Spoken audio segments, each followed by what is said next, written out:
Cost method and warm method. ఇక్కడ వాళ్ళు మనకి north west corner cell method అడిగారు కాబట్టి నేను ప్రాబ్లం తీసుకున్న ఇనీషియల్ బేసిక్ ఫీజిబుల్ సొల్యూషన్ ని నార్త్ వెస్ట్ లో యూజ్ చేస్తున్నా.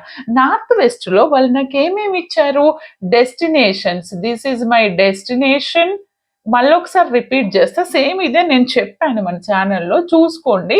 అది చూస్తే కనుక డైరెక్ట్ రాసుకోండి. This is my supply and this is my demand values and this is my source code. Okay, ఇక్కడ ఏం లేదా బెట, దీనికి ఏ విధంగా చేయాలి నార్త్ వెస్ట్ అంటే వెరీ సింపుల్. ఫస్ట్ దీనికి నార్త్ వెస్ట్, ఈ బాక్స్కి నేను ఇటు చూస్తున్నప్పుడు దీనికి నార్త్ వెస్ట్ ఏమవుతుంది, ఈ థర్డ్ సెల్ అనేది నార్త్ వెస్ట్ సెల్ అవుతుంది. ఓకే, అప్పుడు ఈ నార్త్ వెస్ట్ సెల్ని సెలెక్ట్ చేసుకోండి. ఈ నార్త్ వెస్ట్ సెల్లో మీరు డిమాండ్ చూడండి, సప్లై చూడండి, అంటే దీనికి కరస్పాండింగ్ రో చెక్